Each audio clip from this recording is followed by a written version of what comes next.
Hello, I'm horceror. I want to find out what makes every single killer tick. There's one big glaring issue with that though. I play the Nemesis, essentially only the Nemesis. I physically cannot get thousands of hours of experience on every single character. So, I'm going to be interviewing people that do have those thousands of hours. One for every single killer. Welcome to Stars of the Fog. Alright, hello. Welcome back to Stars of the Fog. Today our episode is going to be covering our guy with the bottles, the gas clouds, the red nose that goes a-honkin', the clown. My guest here today is a prolific clown player, a clown guide maker, and overall a clown. So would you like to introduce yourself and what you're known for and all your credentials? Hi, so my name is Arinad. A lot of people know me as the guy who wrote the 200-page clown guide. It was initially 130 pages, but ever since I have been periodically updating it, 130 pages surprisingly was not enough. And, would you believe it if I said neither is 200? The game can be broken down in a lot of ways, especially as the devs add more and more to it. And one of the things I like the most about this game is probably teaching other people how to play it. It's very engaging for me to kind of look at every little piece of his kit and every little perk and add-on and just kind of look at different ways to kind of make him play better. And it's a big part of that ingenuity that I ended up discovering what I did with yellow bottles to begin with. Around the time that I started using yellow bottles on Clown, people saw them as useless. People would encourage not to use them because they're either too difficult, they didn't provide the value. And the way I operate is I don't really listen so much to what people suggest. I go with my own ideas and I test them. And I like to see for myself if something doesn't work, why exactly does it not work? And is that something I can play around with? Can I do it better? And I'll even say that ever since the guide has been released, it's crazy the disparity between how I performed then versus how I perform now. Definitely a lot of your own personal input and your own personal trials and effort has made you a lot better as a clown player. Yeah, it's one of those things because the thing about clown is a micro killer, right? Yeah. So you can't, while you can read my guide and my guide will tell you what to do, you need to still go into a match and you have to rehearse it. And one of the biggest, I think, disservices that has kind of been given to clown is that he is perceived as a killer where you just put yellow bottle one side, pink on the other, and that's all there really is to it. I've gone back and I've watched people that play clown that have said this type of rhetoric in the past. There's a lot of finesse to it because there's momentum, and what a lot of the mistakes people make is they put the bottles where I put them, but they're not putting them when I'm putting them why I put them there, because there's a lot of things like timings and rotations and shit. And we'd be here for hours. I don't want to get too belabored into examples and descriptions, but no, clown is more than just the simplicity that has been ascribed to him by his critics. And that's why I like playing him, because it's like I'm solving little miniature puzzles every chase. That's especially with Zanshin. Zanshin highlights my puzzles, I solve them, and I get rewarded with the dopamine hits that come with every down. That is why I play clown. I don't play clown to win my matches. I play clown to win my chases. Well, cool. What got you into Dead by Daylight, the very beginning, and when did you start? So I started playing Dead by Daylight shortly, I believe, around the time Pyramid Head came out. I believe at least because I think he was the newest killer. And it was back when you could Mori off first hook.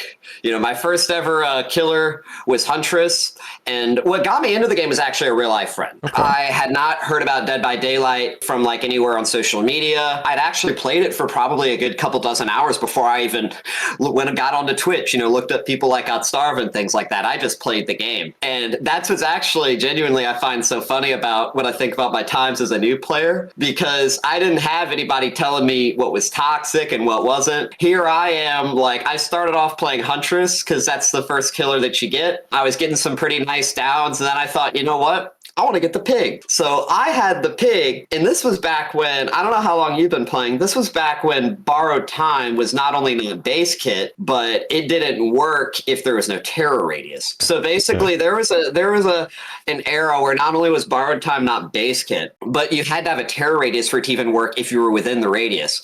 And so what you could do on pig is you could sit behind a tree, and when someone gets unhooked, you could wait and hit them at the end of the unhook animation and instantly down them. It was the wildest shit. And so like that was just me playing the game. I played the game very casual when I started out. I at one point decided to kind of get into streaming DBD very, very casually. I found DBD to be kind of stressful just playing it to no audience, and I figured I could kind of relish in the defeats with at least the audience at the time, and that would kind of make it easier, and also the wins. It would be kind of nice to just kind of share the experiences of playing the game with an audience versus, doing everything by myself. And it was kind of like, literally it's like you're playing to an empty room, right? Yeah. So that was kind of where it started, and I eventually decided to start playing Deathslinger. I found Deathslinger to be a fun killer. I didn't play him because he was very, very good. I played him because back then you could quick scope with him. So like there wasn't this very long ADS delay where you have to pull the gun up. It was just the moment you press the left trigger, you could just instantly shoot. And it was so fun to just run around and try to get these instant like flick shots or just these instant raise shots. And that was what I was just doing for some while. It brought me a lot of laughs. But then they nerfed that. They nerfed the ADS speed for balance reasons.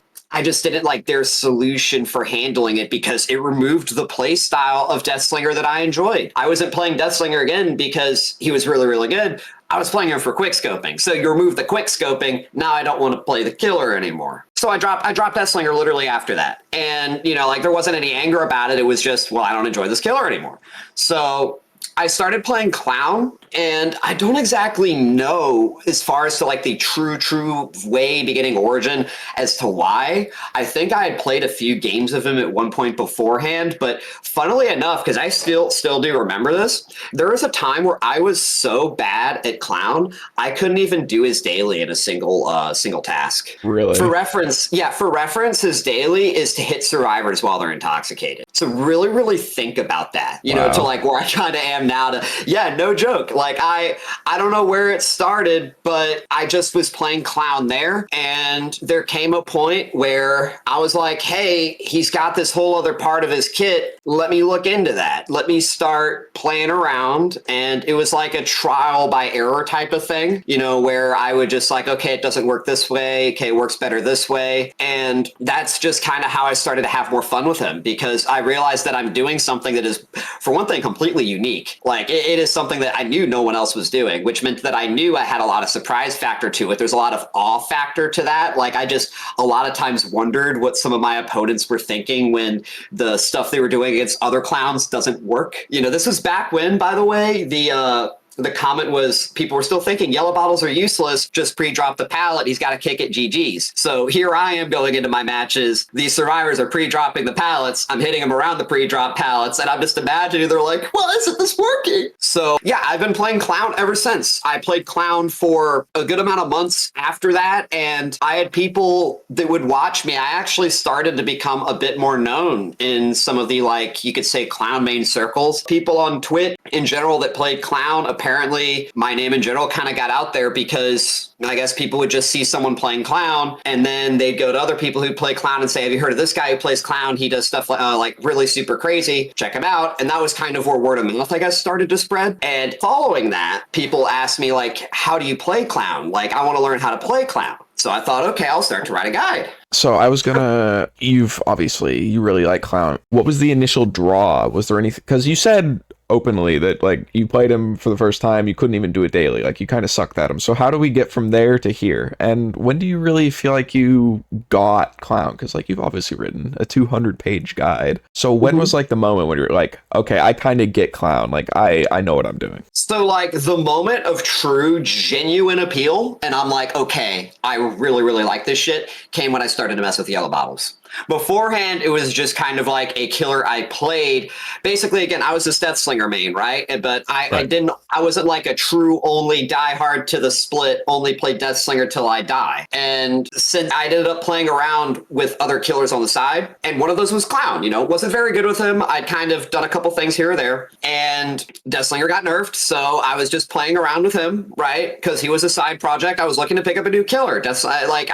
My reason for playing him was changed. So it was in the process of just looking for that killer, playing Clown, and then I was just started doing stuff with yellow bottles that I was like, I really like this. Clown is a chase killer, Mhm. and it's a killer where you not only feel like you have agency in the chase, but you feel like you're rewarded for decision making in the chase. There are people who probably play games for macro pressure, right? These are the people who like to play killers like probably Freddy, Onryo, and things like that. But there are also people that when they get onto DBD, they don't just want to kick pallets every game. Yeah, You that's know? me actually. That's why I play Nemesis. Yeah, yeah. So, like, it was just me playing a killer. I discovered something new that I became enamored with on him. It played into my focus and my appeal to the killer, right? Playing for Chase. Mhm. That is why I became a Clown main. You were saying you really like the yellow bottle gameplay and all of that, but say if you had to choose like any one aspect of him, this doesn't have to necessarily be like a visual or a tech or anything, but like if you could choose one thing about Clown that is like the number one things you back, would you just say it's yellow bottle gameplay or would it be something else? I want to say one thing, but it is kind of two. It is the yellow bottle gameplay. Yes, I like playing around pre-drop pallets. I do think besides the enjoyment of it, I think in a lot of cases it is better.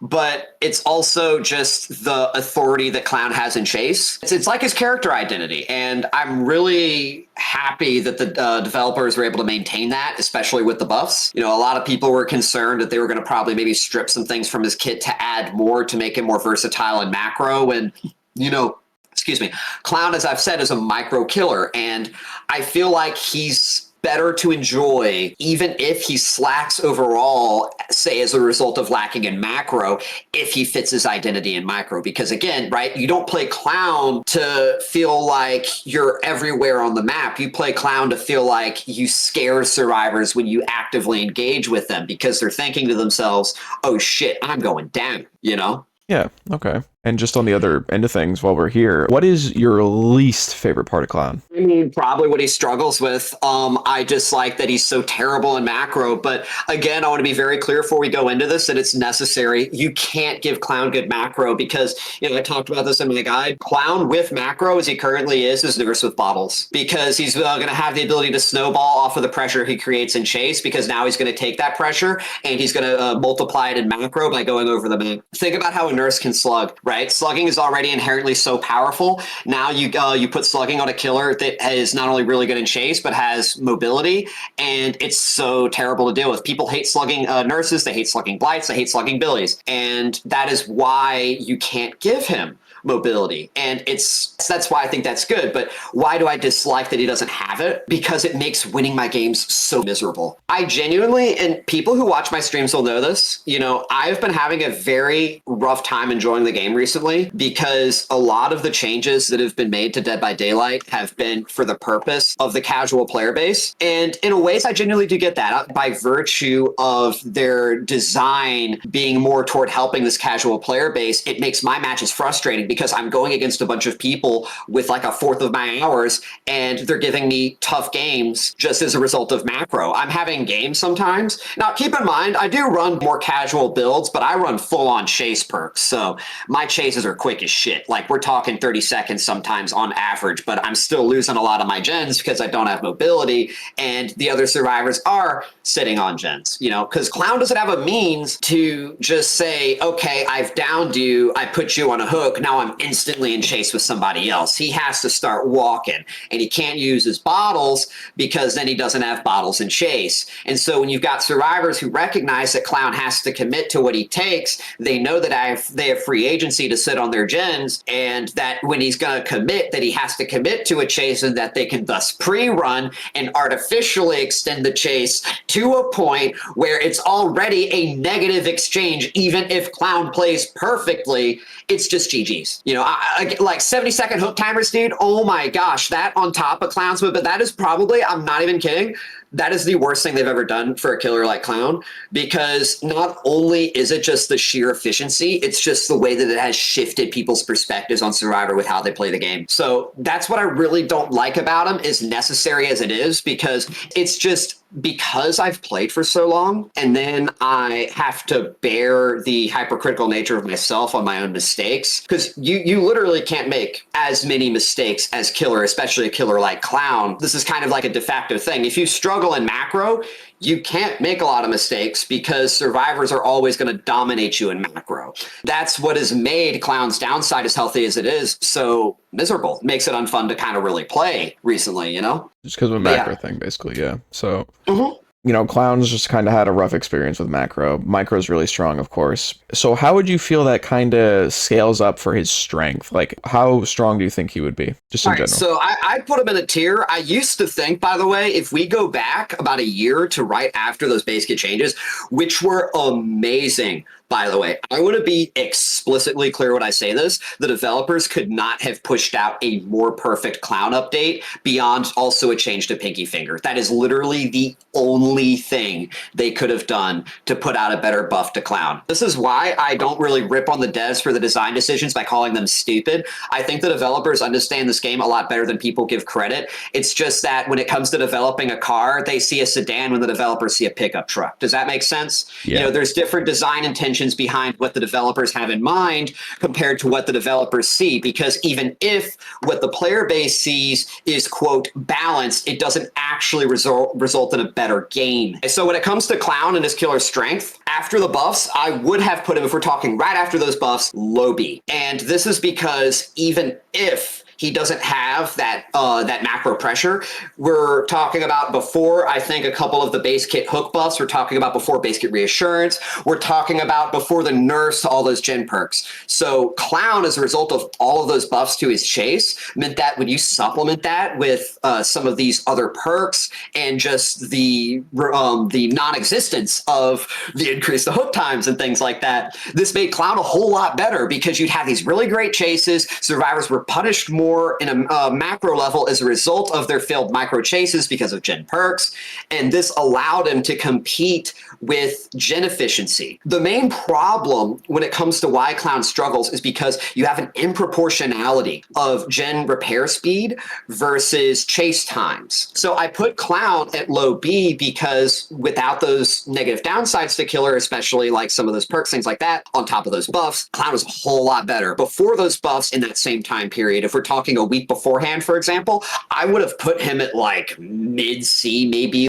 Yeah, mid C probably. And after all of those changes that we've now talked about, where is Clown right now? I would put him about mid C, because you down a survivor, let's say, in 60 seconds, not even down a survivor in 60 seconds. You go through a 60-second process of find survivor, 2 health states, pick up and hook, which is really, really good. You factor in all of those things, 60 seconds is amazing. You're still looking at effectively either 60% progress on 3 gens. You're looking at 1 gen completed with 60% progress on another gen. You're looking at already just on your first hook, it's going in a negative direction. You can't maintain that momentum per hook. It's hard to really see him as a good killer. You know, he's a killer that makes you feel good for winning your chases, but I feel like that's it. And He's more of a winning the battle but not the war type of guy. Perfectly summarized, yeah. How much does map selection like take into that? Do you have is there like a favorite map or a least favorite map, ones that are specifically the best and worst for your killer? Oh, dude, absolutely. My least favorite map's probably like RPD West, even RPD East, honestly. Leary's too is pretty shitty. Gideon's hit or miss. I've had some amazing matches on Gideon. I've actually literally won against a meta squad with 0 perks, 0 add-ons. So like, it's kind of funny. It really just depends on what they know. But RPD West is probably the worst.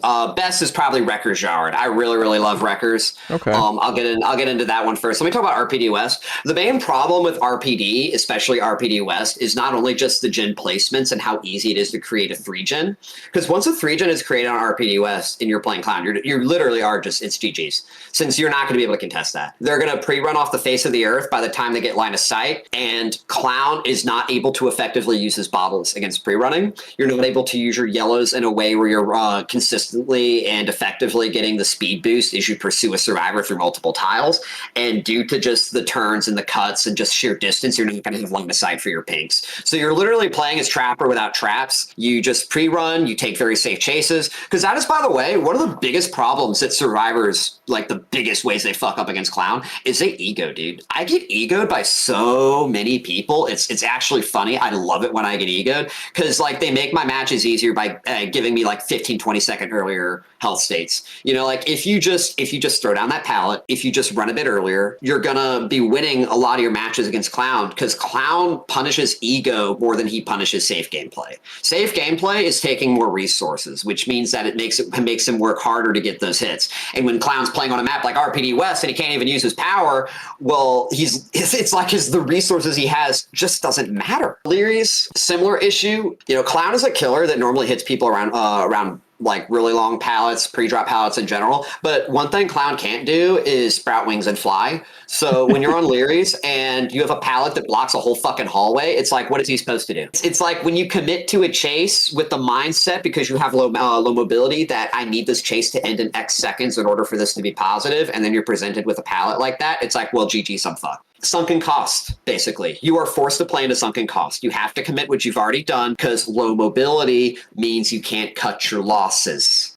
Good maps. What I like about Wrecker's Yard is you've got a shack in the center. One good thing about it as killer is that you're not being taken on a wild like goose chase on a survivor to the corner of the map where you literally get punished for cutting your loss harder. You know, if a survivor goes to Killer Shack and they're injured, you get pallet out the way. That pallet's out the way for a lot of people compared to if you're on a map like Ormond where you can choose to not even chase them to Shack like so much earlier. You can't really stop chasing a survivor to a pallet that's in the corner in the middle of the map because then you're just going to be, you're not going to be chasing anybody pretty much, you know? So it's one of those things where it can be like abused against you, but you capitalize more in your matches off of getting rid of that pallet because of how it's in the center is what I'm saying. And basement's also in the center. Makes it easier to rotate proxy basement when you can do it off of any other generator around it. A lot of the tiles are also weaker. You have these filler pallets that I think the only really the pallets that cause me problems on Wrecker's Yard and even Auto Haven in general, they're really, really large rock loops or bus. Yeah.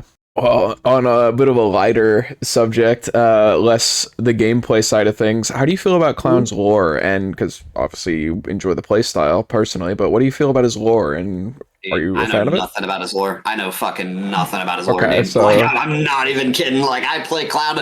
I get asked that question. I will say people like, oh, and I tell them that there was a time I think Clown was going to be a soldier who threw grenades. I don't know if you knew that. They're going to be like smoke grenades or some shit. I can see that. I see the vision. And I would have been cool with that too. But I genuinely don't know much about Clown's lore. I really don't care. I'm sorry. Like, I don't mean to sound like no, that's insensitive fine. or no. It's just that like, because other people really do. And it's cool that the developers invest into that stuff for people who do. But I don't play Clown to be like, oh man, this is just like when Jeffrey Hawkins and his lore sucked them thingies. It's like, no, dude, I put the yellow and the pink and the with the for the you know? I mean, completely fine. And on other lighter notes as well, how often do you run into, like, Clown fans or Clown antis, you know? Because I'm sure you've run into people that's like, oh, I hate Clown with every portion of my being, and I'm a DC if I even see him coming. Honestly, dude, this is going to sound kind of sad, but I feel like I've been getting more people that are sympathetic to me because I've been miserable as shit, dude. It used to be that, I'm not even kidding, because it used to be I got a lot more toxic people, and, you know, like, I still do get a good amount of toxic people, but I also get a lot of fans. And one thing that I really, really hate, because it has happened, is when I'm feeling like shit and then I get someone who comes, it's like, oh my gosh, I played against you. I'm so happy. And meanwhile, I'm in the game. Like, why'd I queue up for this shit? I get a lot of fans that keep me going. And I don't think I get like, talk about like haters, right? I have some, and like, I won't kind of go into like too many specifics because it's not like trying to go into like that area. You know, I don't mean to like step on people genuinely. And in general with the community, like how about Dead by Daylight in general and how they feel about Clown? How do they feel about Clown? I think most people don't like playing against me, not specifically me, but playing against Clown. And let's kind of be a little bit more specific, but still broad. I don't think they like playing against Clown the way I play it. A lot of people I don't think liked playing against my clown playstyle since it just removes a lot of agency from them in chase. They feel like quite literally there is nothing that they can do. But that's what a lot of people felt, I think. They didn't like not having that, but there's a very few number of people, survivors, that really loved it, believe it or not. Because to them, they had never felt more engaged playing against clown ever. Because, you know, like we talked about earlier, right? What was clown beforehand with the pink bottle only shit and brutal strength? You're just pre-running, throw a pallet, he kicks it while you're pinked, you go to another pallet, pre-drop it, he kicks it, with he throws down another pink, you keep going to another pallet till you run out of pallets, right? And then he hits you, then he downs you. Boring as shit. But when they'd go against my clown, they would say that it's like, I have to actually analyze and understand each tile. I have to look into his positioning. You know, I have to actually know when to leave a tile and when to stay, because they have to play into the fact that I'm going to hit them around that pre-drop pallet, right? Like at some point I am going to hit them. They're not safe here.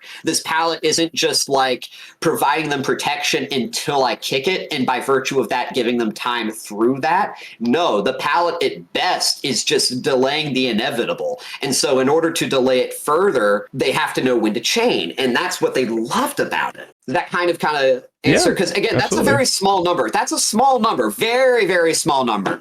But it's those people I love playing against the most. Those are the people that kind of what I like the most about like why I log in to play on DBD. You know, like I look forward to shit like that. Yeah, I really enjoy when I'm playing Survivor and I play against a killer that I don't mean this in an insulting way, but like most of the time is a very one-dimensional killer to play against, and then they do something I've never seen before, and I'm like, holy moly, I got so unbelievably dunked on. Like that was incredible. You know, like I'm very excited to get cooked like that. Yeah. Do you ever play Survivor? And if so, no, just no. I mean, I was more gonna ask if you like play against your killer, but if you don't play against your killer, then I think personally, this is a very great question because I talk about this on stream all the time. I don't think Survivor teaches survivors much about the game. I think that it only teaches them about how to play in chase. That is what I believe. And a big reason for that comes not just from my experience, but it also comes from my interaction. I'm talking about experience playing killer, let me be clear, but also just my interactions with survivors. You know, I'm sure you've noticed most survivors you've probably played against as a killer player, they ask you, why did you camp? Why did you tunnel? Right? Yeah. You get why. And why would you don't ask why about something unless you're either speaking rhetorically or unless you don't actually know. And genuinely, a lot of these survivors, they don't know why killers camp or tunnel. It's because the game doesn't teach them this, even with all the tools available to them, right? So like a good example now, because they do have these tools, it's not like the tools just don't exist. They just aren't learning from them. Again, good example, going back to what I said, let's say the generator repair times. When you start a match, you load into a match of DBD and you're playing Survivor. You know that, especially if the killer doesn't have corrupt intervention, there's essentially a 90-second timer starting till the first gens start popping, right? Right. 90-second timer. And when you play as killer, you're playing into this, I'm sure. You know that when you're getting your hook in, this is what I do almost every hook. I'm thinking to myself, okay, it's been XYZ amount of time seconds passed since the match started. I've been at this location, but not this. I'm expecting survivors to probably be split because it's been, let's say, 60 seconds, but a gen hasn't popped yet, so they're not two-manning. Probably no toolboxes either because of that, right? Like I'm using all of this to kind of factor in. And so what this tells me, especially if, let's say, I have a rough chase, let's say it's not 60 seconds. Let's say I'm like 80 seconds in, right? Right. Let's say the gens, though, don't pop by the time I start my next chase.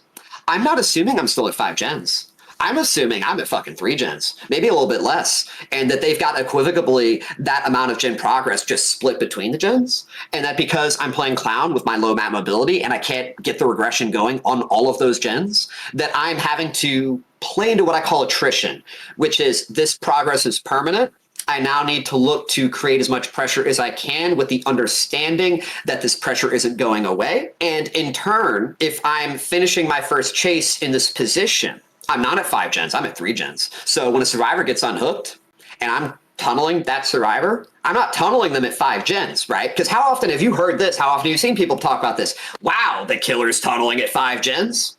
It is virtually impossible for a survivor to get tunneled at 5 gens. For you to get tunneled at 5 gens, you have to get caught in a corner and lethal pursuer duration of the match starting, hooked, and then basically get unhooked, like almost immediately. Like you have to get farmed following that too. Even if you get caught early and you get survivors that efficiently play into your full hook timing, you're still not getting tunneled at 5 gens. Because 5 gens is like the first 90 seconds. Once you get to like 50 plus seconds even, the propensity for them to, like I said, 2 survivors on a gen, 1 survivor, BNP, toolbox, etc., you're not at 5 gens anymore. And any killer worth their salt that is actually playing to win, which is playing to get 3 kills or more, they're not going to wait till the gen counter says 3 gens to say I'm playing at 3 gens. They're going to say we are 90 seconds into the match. I'm playing as if I'm at 3 gens because I expect by the time I finish the second chase and I'm hooking this next survivor, that gen counter in the process of carrying the survivor to the hook is going to go from 5 to 3. You know what I mean? Yeah. The game doesn't teach survivors that, though. That's why they ask, why did you camp? Why did you tunnel? It's why survivors, when they see a killer camping or tunneling, they don't provide the body blocking until it's too late, because they would rather look at the killer and say, you are a bad person for doing what you need to do, versus you should, we need to play around this ourselves. It is our responsibility. I think a lot of survivors, and this prevents them from learning. This is why I'm bringing this up. I think a lot of survivors have a very selfish mindset for a team-based game. It's one thing to be selfish when you're playing by yourself, quite literally, but if we're actually being serious, it's a team game. And you should expect that someone's going to die. If you're actually playing into a team game with the understanding that the killer is playing to win, the idea that everyone escapes consistently is unrealistic. The idea that you escape consistently is unrealistic, because someone is likely going to die. And rather than taking the approach of, well, this game's shit because I got camped and tunneled and the killer's an X, Y, and Z, it should be viewed as this was the sacrifice that I make for my team. Because if your death is still like, let's say a 2K6, right? Yeah, you died, your other friend died, killer didn't win. That's still a tie. Perhaps the killer tunnels you after having a rough game and you're the only person who dies right as the gate opens. So what if you died because your team escaped? Everybody escaped. The survivors won. And if more survivors, I think, approached the game in this way, viewing it as a team game, they would learn more with the tools given to them. Because when you're playing killer, there's no place to make excuses. There's no place to say, well, survivors just gen rushed. Because I know some people do that, but that's not going to change the outcomes of your games. The most you can do is what you can do. And even I do that, and I just will resign and throw my hands up in the air, but I don't blame the survivors for what they do. I focus on the state of the game. It's not that the survivors are at fault for doing their objective. It's that the game is in a position where when the survivors do the objective, it's GG's, right? There's a big difference in that. And I think that's the problem that a lot of survivors have, is that they don't see it as, if we do our objective, it's GG's, even if I die. It's a pretty common misconception, honestly. And while we're on the topic of misconceptions, would you say there are some common misconceptions about Clown specifically that you want people to understand? Clown is not easy to pick up. That is, again, that goes back to the whole where people talk about, they say that yellow one side, pink on the other. It's really not that easy. I encourage anyone who really thinks that, go into a match and record your gameplay and really kind of look back on it. Especially compare it, someone like me with 4,000 plus hours. This isn't kind of an ego thing, but it's literally where I'm at right now comes from the practice, is the point that I'm trying to drive home. It's not that easy, because even though I have my own ideas, I build upon them. I refine them. It's like sharpening a stone. And that's one misconception. I think another one is that a misconception people have is that Clown's not as good as they think he is. I think probably the largest reason for why I do so well in my matches is that survivors just give me the pressure. If you hide behind a rock, right? This is a very good example, one of the best examples. If you choose to immerse at the start of a match, you hide behind a rock, and I find you behind that rock, and I get that free health state. And not only am I getting this free health state, but you're kind of in a position where you can't even get to a pallet in time. So I just get a 20-second chase start of the game. That's not me playing really well. That is you giving me that pressure. And if you had simply pre-ran and I was forced to either break chase or commit, but by choice of breaking chase, I'm wasting the time even going over there to begin with while you have teammates on gens, I don't come back from that. The emphasis on Clown's lack of macro is, I think, the biggest misconception I think people have. Because yeah, Clown, I do think Clown and Micro is actually one of the best killers in Chase, especially with like Ku Zanshin. Like I've been running all Chase perks, and I have like my chases sometimes, even against survivors with 6,000 plus hours, can be at best for 2 health states like 30 to 45 seconds. Because they just aren't ready. What more can you really do when you can't dead hard because I got genetic limits? When I've got 8% longer lunges with Ku, when I'm sped up on my yellow, which gives me longer lunges, when you're slowed down by my pinks, when I already see the pallets ahead of time and I've put my bottles before we've even reached the tile, right? They're kind of like, is like that limit.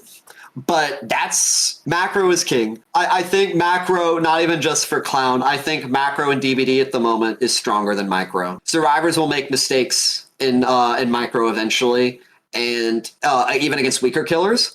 And I think you're just going to create more. You're like killer. You're just going to do better being able to go around the map, remove pallets, etc., than playing a killer like Clown and just dominating in your chases. Because Clown is the best killer in Chase. You're just going to get pre-ran. You're going to get people sitting on gens. You get what I mean? The proportionality of gen speeds to repair times just is negative. Best way to summarize it. Oh, another thing too, Clown's yellow bottle add-ons affect you as survivor if you get the yellow, and if you are invigorated, you cannot get intoxicated. That's another big thing too. Okay, I didn't know that. And as far as like learning stuff about the killer, like I just did, I know you have a 200 plus page guide, not what I'm going for here, but if you could give like some very short general advice for people starting Clown, what would be like your little tidbits you'd give? If I were to give any advice for someone who is brand new to Clown, like we're talking, you literally just picked up Clown and you don't know your pink from your yellow, my very first advice is don't be throwing the yellows. You want to like crawl before you can walk. Pinks are the easiest to work with because the effect activates instantaneously.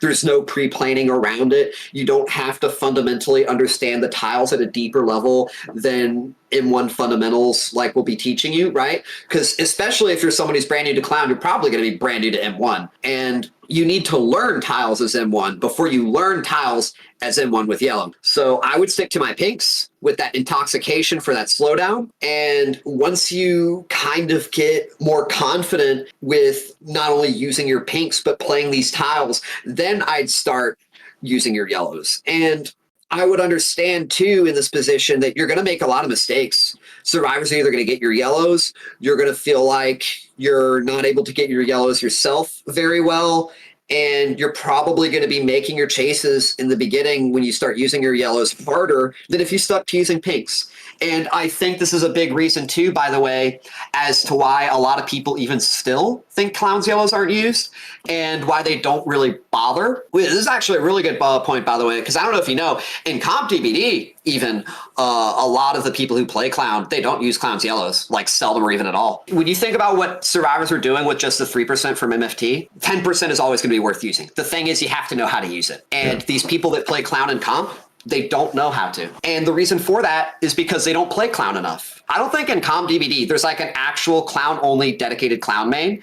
You've got people that play Clown and they'll also play like Doctor or something, or they'll play like, gosh, it's like, I don't really have it rehearsed in my mind like some of these other M1 killers. But basically what I'm getting at is people that play Clown in comp, they're playing other M1s too. So they have this more like generalistic baseline understanding of Clown. Now their M1 is still really damn good. And I'll even say that if we're looking at overall match outcomes, even with my understanding of Clown and the yellows, when you consider a difference of macro knowledge of even just that M1 fundamentals, I may still get worse outcomes than some of these people in comp that play into like only pinks with Flask and Ether potentially, because that really does matter in a controlled high level setting. Because, you know, Clown, again, when you lack in macro, you have to do all that you can, like play against survivors that are that coordinated in their macro. When you don't practice enough and using these yellows, you can get punished so much harder in a competitive setting than if you just didn't use it. If you start throwing in, like if you start relying on yellows before you put the time in, you're going to make your games harder.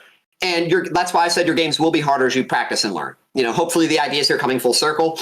But yeah. And in a similar setting to comp, how do you feel about Clown Winstreak? Have you ever done any? Impractical. No, I don't bother.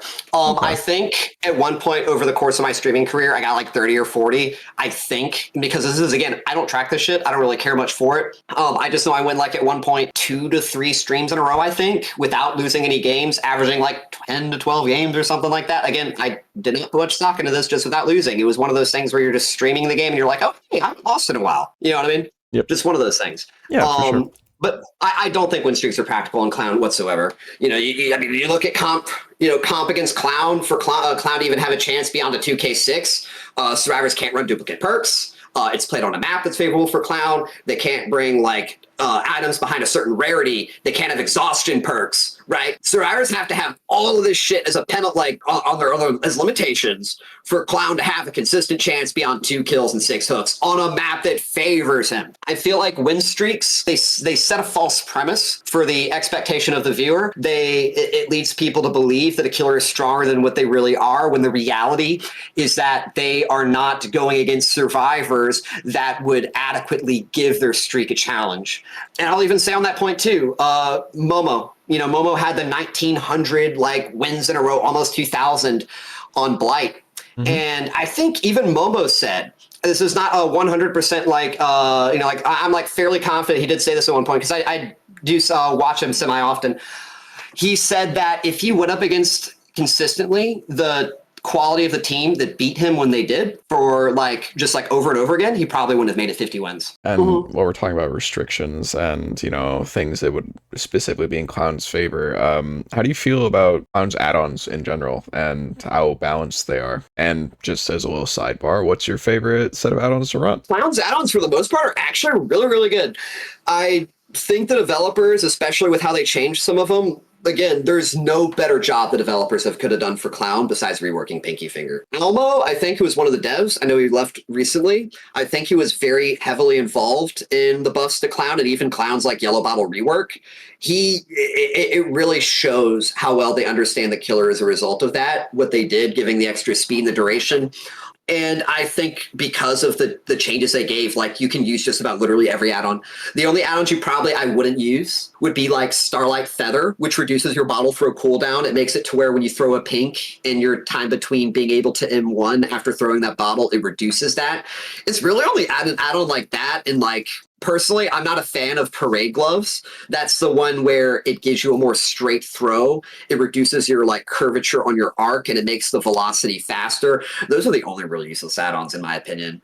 And that's one because it's like it ruins your muscle memory for the rest of the killer when you're not using it. Not even that. Oh, no, not even just that. Like, literally, you can't do cross-ups. So, like, let's say I'm playing a high-wall jungle gym, and I want to put a yellow on one side and a pink on the other. My pink's going off into Narnia. Like, it's going 3 tiles over, dude, because the velocity and it's like so hard. If not, I would go beyond saying it's hard. It's impractical. So it's like a detriment, right? It's only got benefits if you're going for direct pink bottle style gameplay. So like, I guess if you're like the best pinky bottle user in the world, like it would be a good add-on for that in a way, but that's still a terrible add-on and it's still a good use or a terrible use of an add-on slot. Like I would almost sooner, if I were going Pinky Finger, go with Smelly Inner Souls to give me that extra movement speed while reloading, because there's a good chance you're going to miss and you can at least get an M1 tag, reload, use a bottle for the catch-up, and then get a 2 health state chase off of that, right? There's more flexibility for the downside. But yeah, like Clown's add-ons are just so good. So like my favorite add-ons at the moment, I like running Cigar Box and Garsh Makeup Kit. Cigar Box is more for accessibility.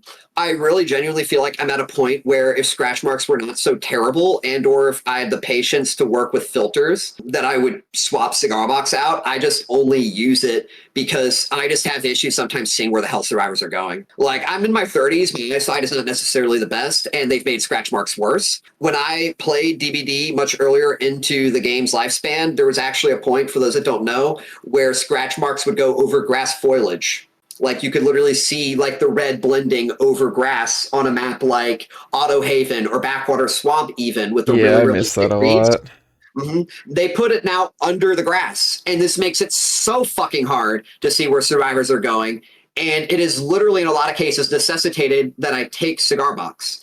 And I'm not even using Cigar Box to like I'm not staring at my screen, seeing where a survivor is going like every like fraction of a second of the chase. I'm just more like, okay, he's here. Okay, he's here. Okay, he's here. Like I'm getting like one little like fraction of a snapshot of where he currently is. And that's all I need. My stream literally has me. I'm doing like moonwalk plays, which means that I'm not even looking at the survivor and getting benefit in that moment out of the R reading, because because hiding my red stain is more beneficial, and I don't need that info because like I said, I got the snapshot beforehand, and that's how I'm using Cigar Box and Chase. I'm not just like cheesing my chases, like saying like, okay, well, I win every mind game. Like, no, I'm understanding what mind game's in front of me, and then I'm winning it without benefiting, So that's why I like Cigar Box. But like I said, I would swap it if I could just see scratch marks better. I would recommend an add-on in place of Cigar Box because when you are playing against good survivors, you are in a better position. And I don't feel reliant on Cigar Boxes in my chases. It's just more of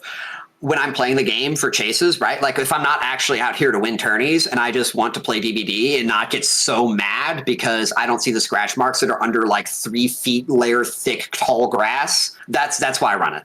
And if there's anything about Clown that you could change, what would you change? Yeah. Honestly, and again, this is when it comes to character identity, Clown is literally almost perfect where he needs to be. I'll say almost because there's only one thing I'll get to.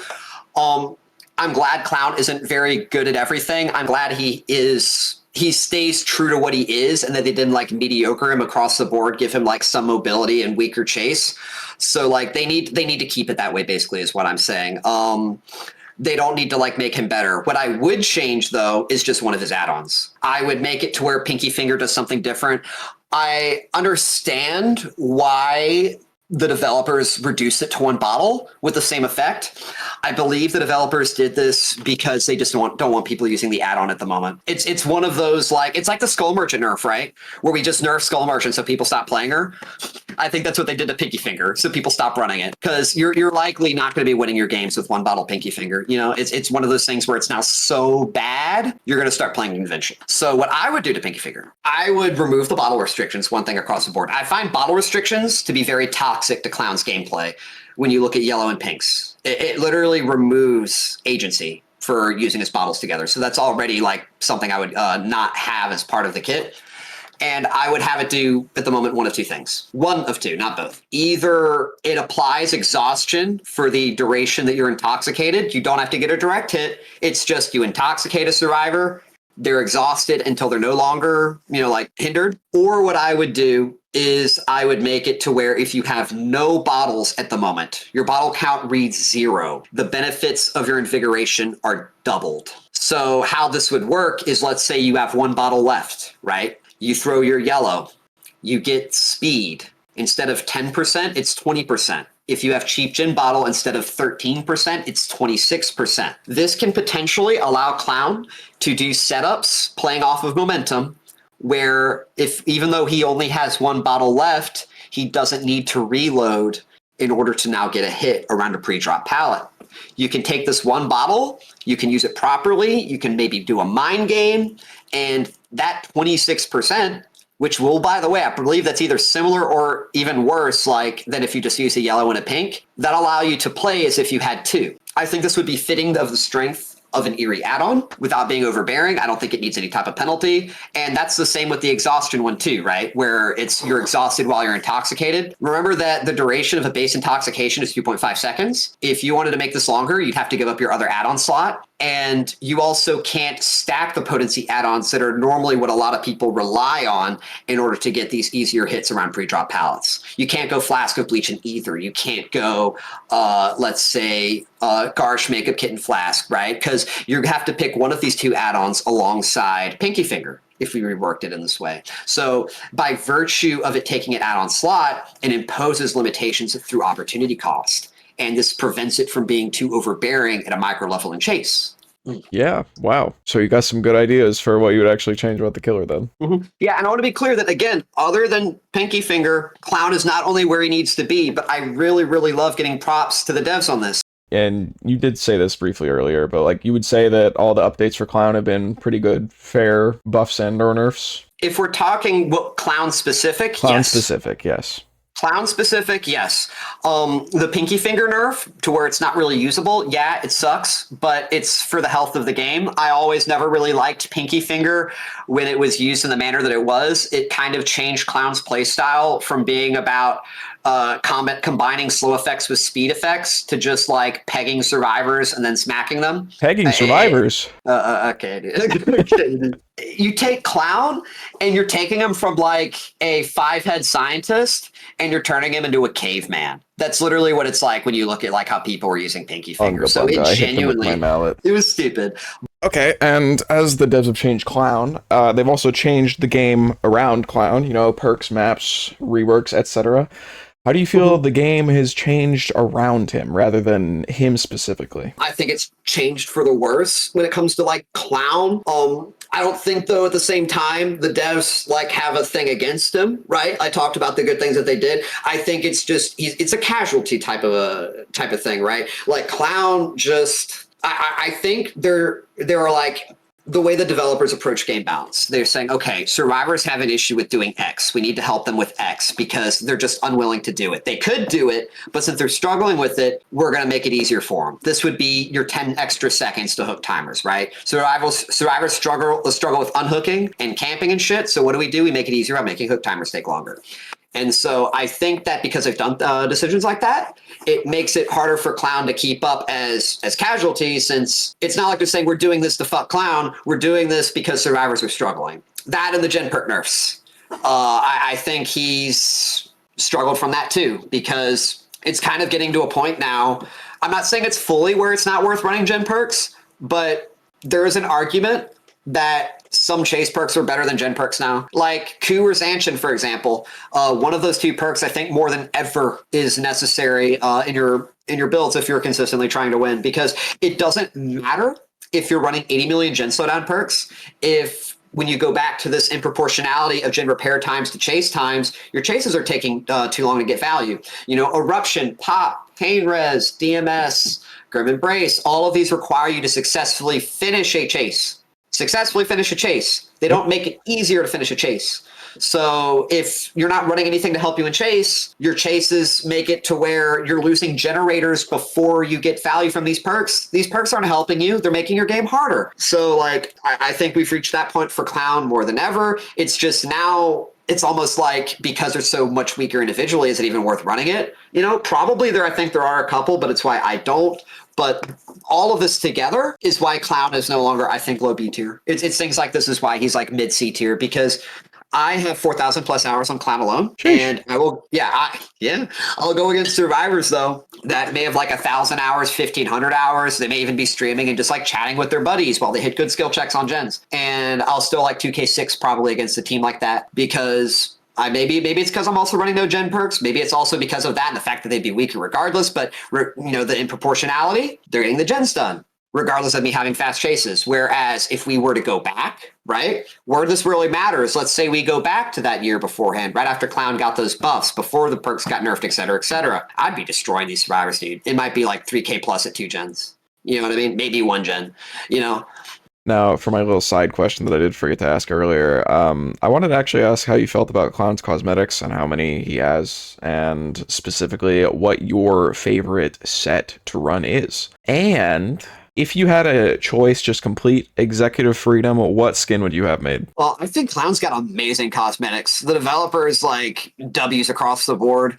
My favorite type of combinations, I like to go Puddle's Head with like really like anything. The Puddle's Head on the chicken body especially is pretty funny. He also has that wooden mask, which is extremely creepy. You can put that on like the chicken head, really like any, or the chicken body, I mean, like just about anything. Favorite set, if we're talking actual set, is probably the cat one. I really like the fur coat. That one's really, really good. Yeah, just about all of his cosmetics that were great. You can mix and match just about literally anything, and it's either going to look goofy, weird, like cool. If I were to really like make any cosmetic though, maybe not like a set, I'd probably do like a rainbow clown wig type thing. I've had people ask me, if the devs were to make a clown thing for you, what would you ask for? And I actually wouldn't ask for a set. I would just want like a headpiece with like a red nose, like white makeup, and like a rainbow wig. That would like kind of like your profile picture on Discord right now. Yeah, I got all like that. But like there's a cosmetic that Clown has. It's called Tilted Doll Hat. It's got like the hair like that goes around the back, like all around, and it's got like a little hat on it. If that like hair was like rainbow, you know, because he's got the red nose and everything too, like that'd be like perfect. It doesn't have to be super elaborate. Just like rainbow plus white makeup plus red nose would be great, you know? Yeah. Do you think that, because I don't really have a amazing segue for this next one, do you think that maining your killer specifically has had transferable gameplay skills to other games or other killers? I mean, the few times I've like played other killers, I think for like events and stuff, it has helped a bit. Probably partially because I also like run coup and stuff. Because yeah, I mean, Clown does give you fundamental understanding of M1 to like some degree. Now, not as good of a degree would it be as it would be if you played a killer that was purely reliant on M1. So like someone like Legion, for example, where you have to commit to M1 without any benefit to your power to get that final health state. I mean, technically you can get M2 kills. Technically, actually, yeah, but yeah, you know what I mean. Like, Yeah. it wouldn't be as good because so much like you're not often playing no bottle clown. It's a momentum type thing playing into a final health state, and that's where it helps. But yeah, I mean, I've had games playing against casual survivors in like the event anniversary modes where I was playing like Ghostface or Legion and shit, and like, you know, even though I don't have bottles, I know how to red stain fake. Like I know how to like play off of animation locks if the opportunity presents me. So like, I mean, I do okay. I mean, we've been waiting a bit for this. How did the clown guide come about? Right. So when I talked about earlier where I started like playing clown more and like committed, I was like moved on from Deathslinger, and then I started experimenting with yellow bottles. I kind of started getting talked about a bit more within like the clown sphere, you know, people that play clown dedicated, and people notice they're like, wow, you really do play clown so much differently from like everyone. Like there's literally nobody playing clown with the yellows and stuff. And I want to learn how you play like that, you know? So how exactly, like, could you write a guide? Like, could you teach us how to do that? And so I thought, okay, you know, I will see what I can do. And as I kind of got started with it, I thought it was going to be like shorter than it ended up being, because I was like, see, my thing is I wanted to be comprehensive, but I didn't have a full scope of how much, what comprehensive truly means. So I went into the guide thinking that I could do what I was going to do, say what I was going to say. It would be 50 pages. It was 130 pages. So like, yeah, because what happened is when I started out, you know, so I'm sure you read the guide went in order when it came to development. I didn't like what you see on page 40 was developed before page 37. You know, like, no, everything was developed in order. So I start out the guide. I'm like, this is going to be comprehensive. And I wanted people, the idea behind the guide is that you are literally reading what I am thinking. So if I am to accomplish that, I have to be very specific. I started doing terms. I listed like here are like terms and concepts. You know, like a lot of people are like, this is literally like I'm studying for a college exam. Like this is a thesis. Yeah, it kind of is, because like this is how I'm like processing things. I process things like when it comes to clown in a very like academic way, I guess. You know, I came up with my own terms like palette possession, conceding the palette. You know, like that was based off of palette possession is based off of sports. You know, like how possession of the ball, that is literally where palette possession comes from. When it comes to conceding the palette, that comes from chess. You know, like how in chess you concede a piece. Mm-hmm. You know what I mean? That's basically where the terms came from. I invented those terms myself because they helped me when I was learning clown. That was how I perceived things. So I would put that perception onto paper for everyone else, because if the point is for you to, you know, literally everything I'm thinking need to be very, very, very, very specific. And then I realized, right, like I'm just getting these terms in and shit. I'm like 15, 20 pages. I haven't even talked about anything besides just like strategy. I haven't even literally at this point, it's like I'm 15, 20 pages in. I haven't even talked about the yellow and the pink bottles, dude. like we haven't even talked about Cloud's power, and we're already at this point. So it just kept going. It was like spooling, like a wire spool, you know what I mean? Yeah. Oh my gosh. Like literally it's like I just kept unraveling it, and then I just couldn't see where the end was in sight. I only published it when I did because I felt like I didn't want to wait any longer and I wanted to get it out there. Hence why it's now 200 pages, right? Because I've added so much more to it.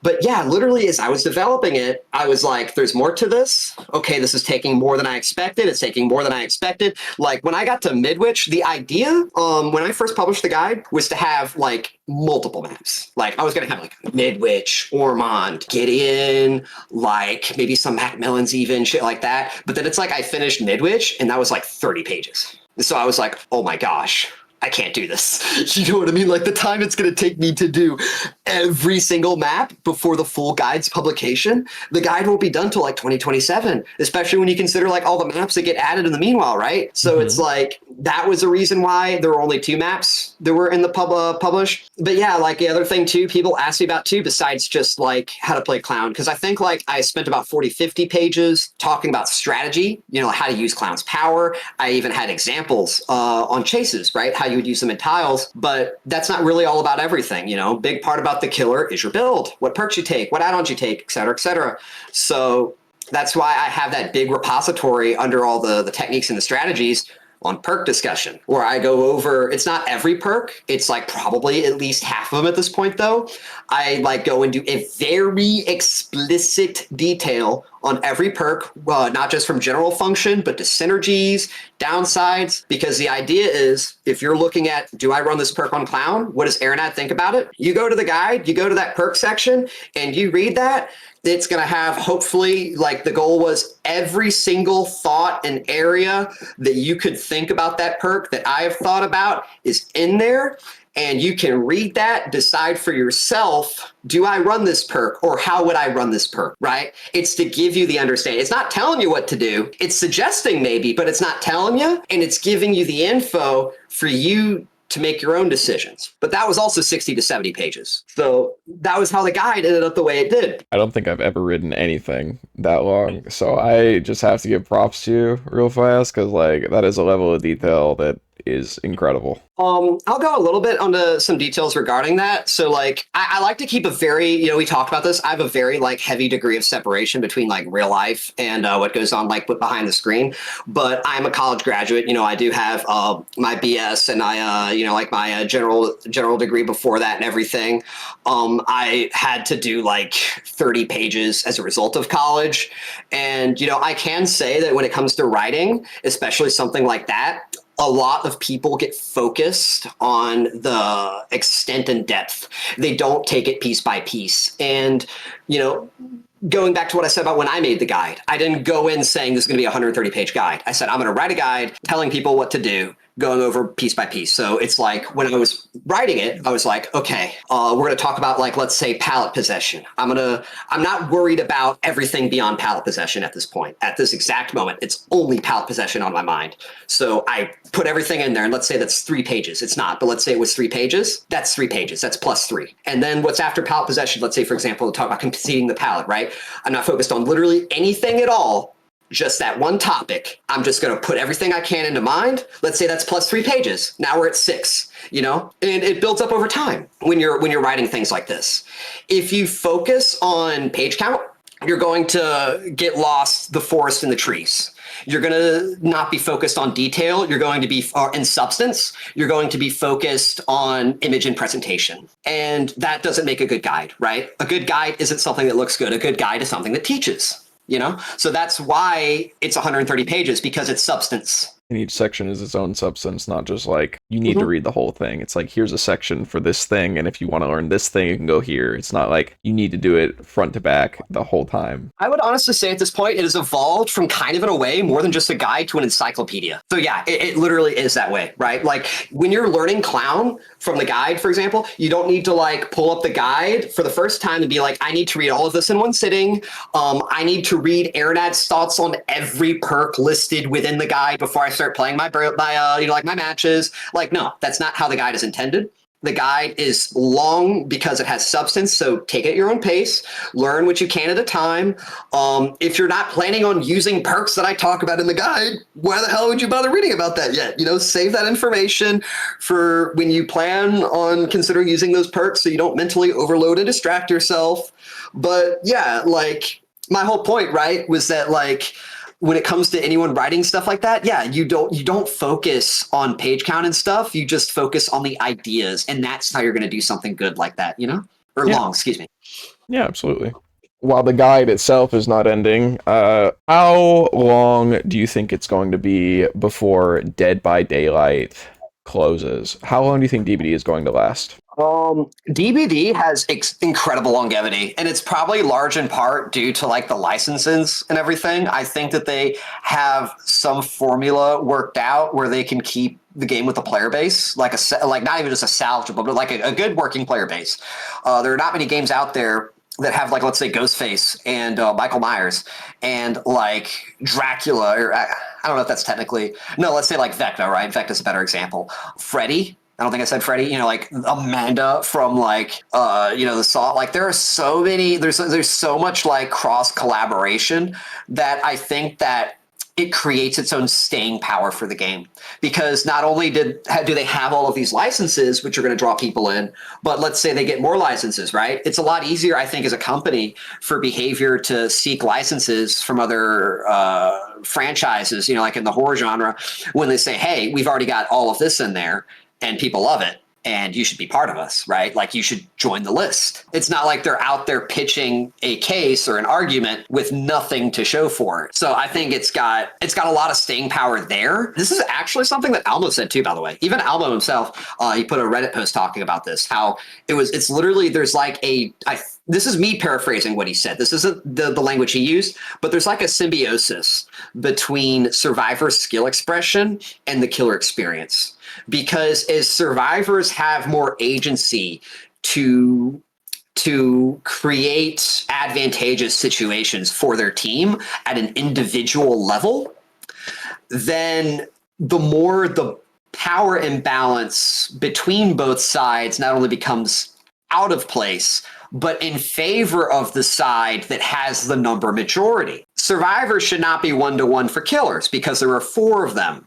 But if you push it in that direction, where even if it's not 1 survivor equals a killer, but let's say 1 survivor nowadays is worth 2.5 survivors when it comes to like skill expression compared to X months ago, that makes it harder for killers at that baseline level, because survivors are getting rewarded more for not making mistakes. That's what skill expression is, right? Skill expression is your ability through agency to perform well and get rewarded for it. So you increase that window, and that means that survivors are not making mistakes. Well, there's nothing for you to capitalize on as a killer. For sure. If survivors were 1-to-1 on the strength level as a killer, it would be a really rough time because, there's 4 of them.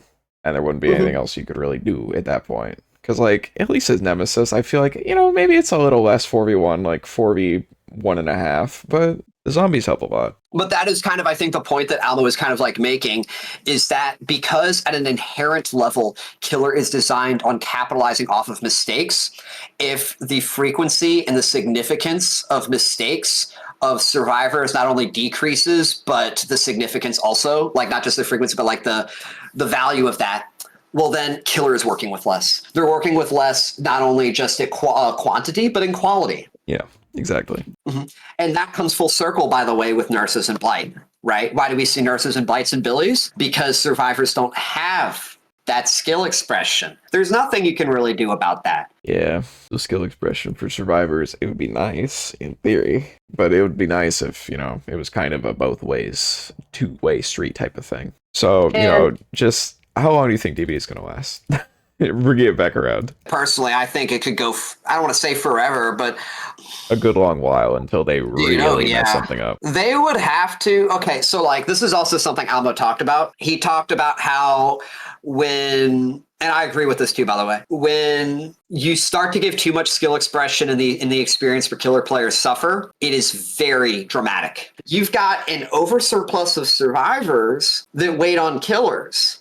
And this is because when you create an experience, and this isn't me, again, speaking out my ass, this is what, they were Almo's talking about in his post. For every killer that decides not to play, that's 4 survivors who now need another person to fill that person's shoes, so 4 different people can get a game. Oof. Normally, and this is like, we're talking just logically, right? The role that needs 4 people, they shouldn't have a shorter queue time. They should have a longer queue time. Yes, so what do you think would need to be done for that? Well, there's nothing that really, that's the thing, right? Like, I don't really think I don't think that's the problem that is being solved. I think it's just more of the matter of the situation. I think when it comes to DBD's problem, I think that's something that we really can't, properly realize, because people talk about balance. They talk about, this is what I would do if I was in charge of balancing DBD. The problem with DBD is that X, Y, and Z hasn't been put in place yet. Well, sedan versus pickup truck, the problem may balance the game, but it ruins it, because it's not about what makes the sides equal. It's about what keeps people playing it. Yeah. And speaking of keeping playing it, my very, very last question for you, Arinad, is what would make you drop Clown completely and never play him again? If they bastardized his game identity. Like in what way? Play style.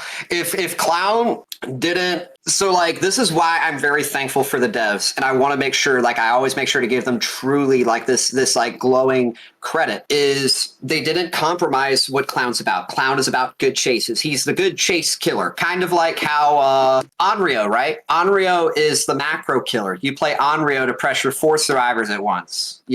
Clown is a 1v1 killer. They kept him as a 1v1 killer. If they were to say make Clown weaker in chase, so he'd have the mobility to pressure 4 survivors, depending on the severity of that would probably be enough to make me consider dropping it, because the killer is now not the killer that he was. Yeah, I feel that. A lot of Trickster players, a lot of Skull Merchant players, they all agree with that exact sentiment. And they don't like what the developers have done. And that's why I said I truly get where people, they have different opinions when it comes to how the developers have changed other killers.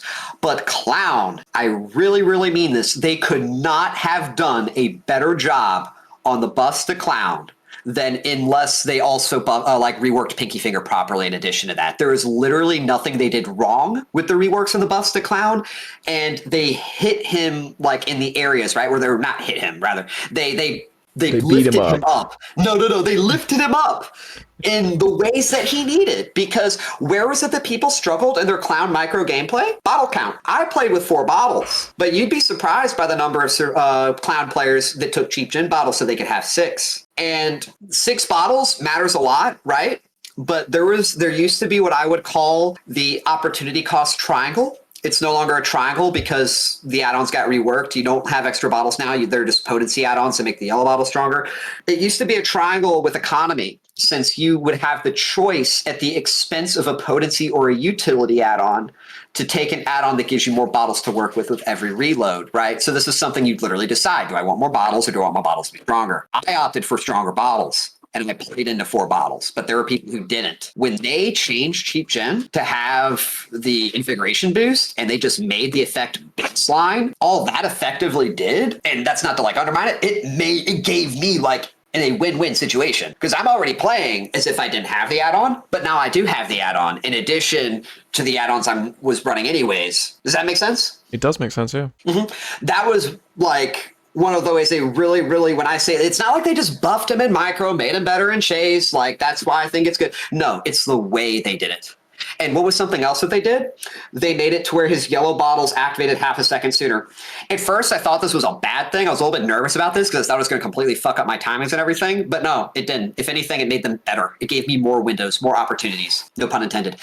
And yeah, that was great. And that especially, by the way, the fact that I was nervous about it, but I was wrong, and the devs still did all of the other things when they buffed Clown, that is why it's like it bakes into the cake of why I give them the glowing praise for how they buffed Clown, because that shows me how truly well they understand the killer. You get what I mean? I do, yeah. It probably seems so weird, and not to ego or put myself higher than where I need to be. Maybe some of the information I shared, if it got to the right circles, maybe it helped them figure out what to do, right? But one thing that I do think, regardless, is indisputable is that they have an incredible grasp of Clown, at least based off the results of the buffs that they gave him. That's fantastic to hear. I'm happy for you. And yeah, that's pretty much all I've got for you, Arinad. We're just going to do our little outro here now. So if you want to talk about, where people can find you, your links, all that, I'll put it all up on screen and then just go off. This is your section for it.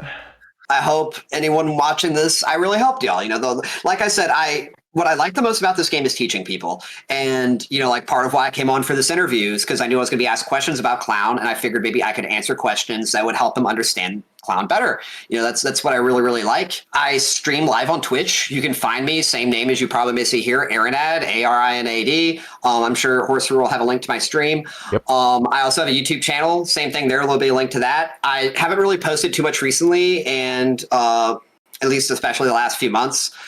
Just in addition to just like what was going on with the game, I've just been going through a lot of like stuff IRL personal, which has kind of like gotten in my way, especially with the motivation. But you can find he'll have a link to my YouTube videos. I do a lot of educational content on there. The majority of my content is educational. I've got like some funny meme highlights, but a big focus of my YouTube Clown channel is I'll do highlights. And after the highlights, I don't just like show you a match with a build.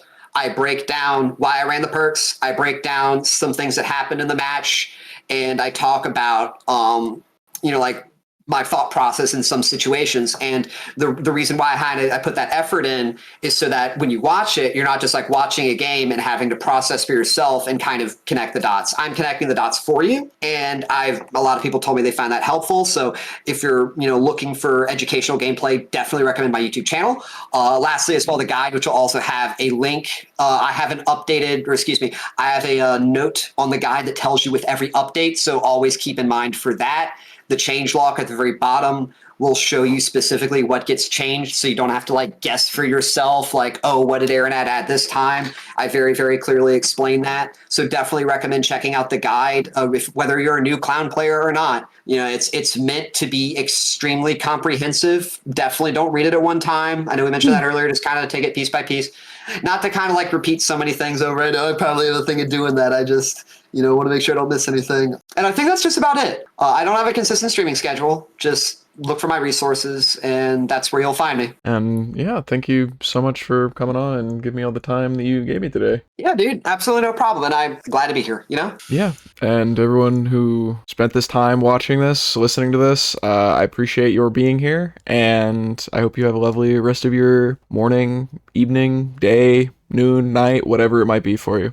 Thank you, and we will see you in the next one. Bye-bye. Bye-bye.